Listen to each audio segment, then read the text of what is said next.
கர்த்தருடைய பரிசுத்த நாமம் மகிமைப்படுவதாக. இந்த காணொளி மூலியமாய் உங்களை சந்திப்பதிலே மிகுந்த சந்தோஷம் அடைகிறேன்.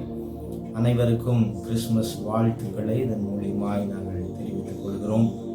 வருக 2025 வருடம் ஜனவரி மாதம் 1 தேதியிலிருந்து வாழ்வை மாற்றும் வார்த்தை என்கிற தலைப்பில் சாமுவேல் ராஜ்குமார் ஈரோடு என்கிற யூடியூப் சேனல் மூலியமாய் ஒவ்வொரு நாளும் காலையில் 10 முதல் 15 நிமிடம் வரை ஆண்டுடைய வார்த்தையை தியானிக்க இருக்கிறோம். இந்த சாமுவேல் ராஜ்குமார் ஈரோடு என்கிற யூடியூப் சேனலை நீங்கள் சப்ஸ்கிரைப் பண்ணி வச்சுக்கோங்க. இதை மற்றவர்களுக்கும் ஷேர் பண்ணுங்கள். இதன் மூலியமாய் நிச்சயமாய் நீங்கள் ஆசீர்வதிக்கப்படுவீர்கள் என்று சொல்லி நான் நம்புகிறேன். இதற்காக தொடர்ந்து ஜெபியுங்கள். கர்த்தர் உங்களை ஆசீர்வதிப்பாராக.